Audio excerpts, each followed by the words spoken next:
안녕하세요, 머니시크릿입니다. 여러분, 재건축 조합원이 되면 정말 돈을 많이 벌 수 있을까요?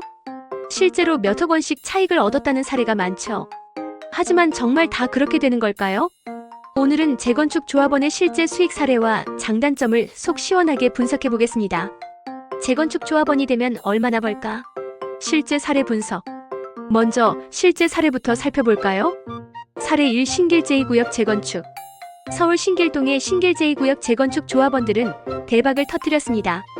용적률이 기존 225%에서 299%로 상향되면서 1,000억 원 이상의 추가 수익이 발생했고 조합원 1인당 약 1억 원의 이익을 기대할 수 있죠. 사례 2. 여의도 한양 아파트 재건축. 여기서도 흥미로운 사례가 있습니다. 현대건설이 제안한 대안 설계 덕분에 조합원 1인당 3.67억 원의 추가 수익이 예상되고 있어요.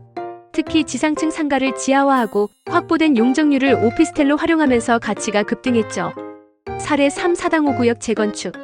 이곳에서는 건축 심의 과정에서 용적률을 올려 최고 12층까지 건축 가능하게 됐습니다. 그 결과 88가구를 추가 확보하면서 총 700억 원의 수익을 올렸어요. 이런 사례들만 보면 재건축 조합원이 되면 무조건 돈 버는 거 아니야? 라고 생각할 수도 있죠. 하지만 과연 정말 그럴까요? 재건축 조합원의 장점. 그럼 재건축 조합원의 장점을 살펴볼까요? 첫 번째, 저렴한 분양가. 조합원들은 일반 분양가보다 저렴한 가격으로 아파트를 분양받을 수 있습니다.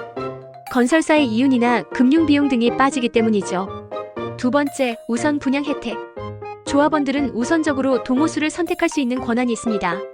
좋은 위치를 선점할 수 있는 장점이죠. 세 번째, 시세 차익 기대. 재건축이 끝나고 새 아파트가 되면 시세가 상승하는 경우가 많아요. 강남, 목동, 송도 같은 인기 지역일수록 더 그렇죠. 이쯤 되면 와, 나도 당장 조합원 가입해야겠다 라는 생각이 들 수도 있습니다. 그런데 여기서 끝이 아닙니다. 3. 재건축 조합원의 단점. 무조건 돈 버는 게 아닙니다. 재건축 조합원으로 참여할 때 반드시 조심해야 할 리스크도 존재합니다. 첫 번째, 사업 지연 리스크. 재건축 사업은 여러 변수가 많습니다.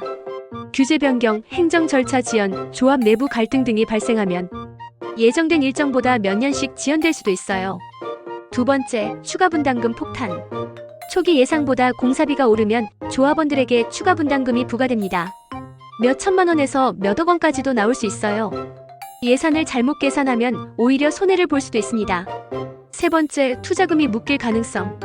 조합원으로 가입한 후에는 아파트가 준공될 때까지 투자금이 묶일 수 있습니다. 중간에 조합원 지위를 팔고 싶어도 사려는 사람이 없으면 쉽게 팔 수도 없죠. 이런 점들을 고려하지 않고 무조건 오른다는 생각으로 뛰어들었다간 낭패를 볼 수도 있습니다. 4. 결론, 재건축 조합원이 되기 전에 꼭 체크해야 할 것들. 그렇다면 재건축 조합원이 되기 전에 꼭 확인해야 할 핵심 포인트는 뭘까요? 1. 사업성이 확실한 곳인지 확인. 용적률 상향이 가능할지, 지역 인프라가 좋은지 따져보세요. 2. 추가 분담금이 얼마나 나올지 예상. 분담금이 부담되지 않는 선에서 투자해야 합니다. 3. 사업 진행 속도를 반드시 체크. 계획이 너무 늦어지면 투자금이 묶일 가능성이 큽니다. 4. 조합 내부 분위기 확인. 조합 내부 갈등이 심하면 재건축이 지연될 가능성이 높습니다. 즉, 무작정 재건축 조합원이 된다고 해서 돈을 버는 건 아니라는 거죠. 철저한 분석과 준비가 필요합니다. 자, 오늘은 재건축 조합원의 실제 수익 사례와 장단점을 분석해봤는데요.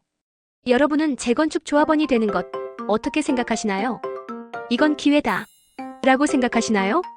아니면 리스크가 너무 크다라고 느끼시나요? 여러분의 생각을 댓글로 남겨주세요. 좋아요와 구독, 알림 설정도 부탁드립니다. 그럼 다음 영상에서 또 만나요.